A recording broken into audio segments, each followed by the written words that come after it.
In this video, I decided to introduce to you my 6 beautiful girls. I love them so much, and they all have such individual personalities. The first Degu I'm going to introduce to you is Mochi. Mochi was named after this Japanese round cake thing.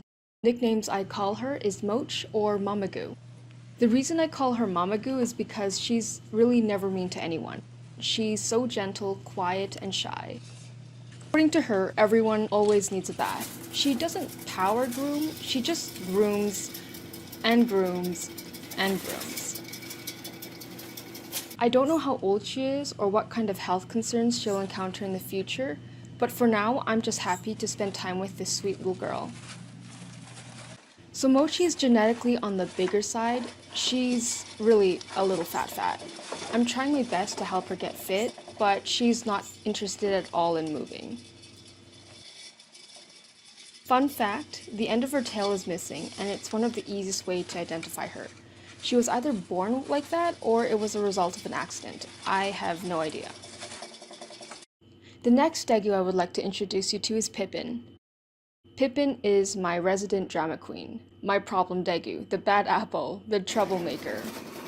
I named her after Pippi Longstocking, who is the main character in a children's book who is very mischievous in nature, and this is really such a perfect name for her. I had recently made her stop bar twanging, but she always finds new ways to be in trouble. She just recently started stuffing bedding up the water bottle snout, which means now I have to put water bowls in the cage so that nobody ends up being dehydrated while I'm at work.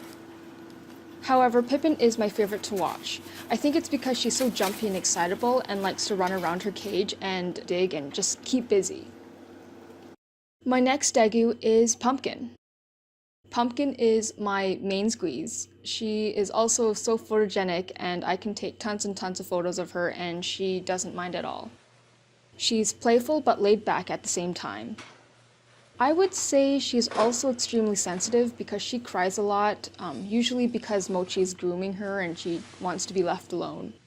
Pumpkin is my most dominant Degu, but she's quite caring for her cage mates as well.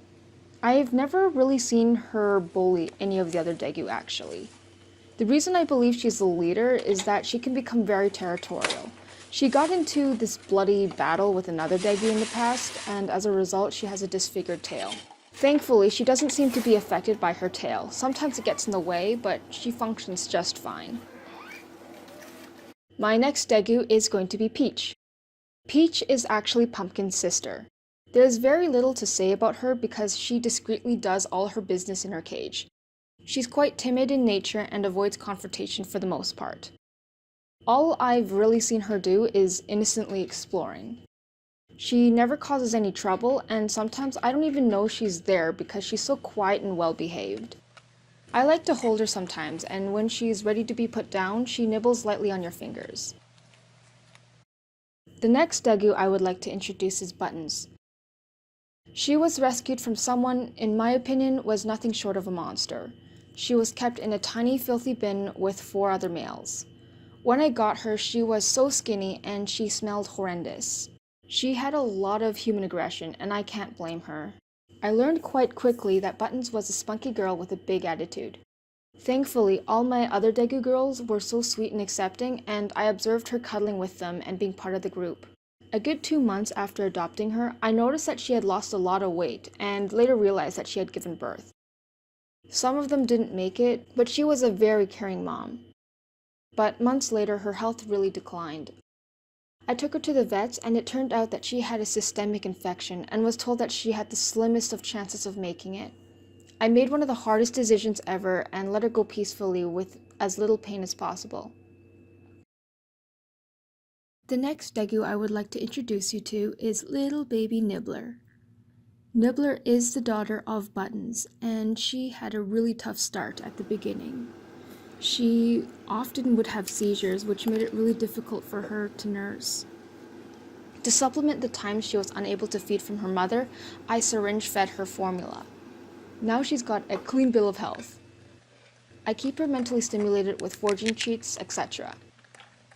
Nibbler also enjoys the strokes the most. I think she has a special bond with myself developed during when she was still an infant. A fun fact about Nibbler is that her left ear has a cut. I think it's a grooming accident when her mom was washing her, but I can't really be sure. Last but not least is Kibu. I was going to name her Maple due to the pattern on her back, but it ended up calling her Kibu instead because it just sounded really cute. Although I don't know too much about her background, it's apparent that she's grateful for every day she gets to be around. She's very small, but don't tell her that. She thinks she's the biggest, toughest Degu in town. She gets into daily squabbles with her sisters over the treats and basically any food. She's quite inquisitive and nosy, so if you're trying to do something, move something, or clean something in the cage, she's all over it, by either being in it or simply getting in the way.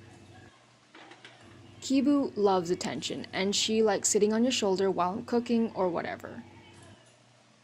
Overall, Kibu's just this little fluffy, goofy pushover who wants nothing but love, attention, and treats.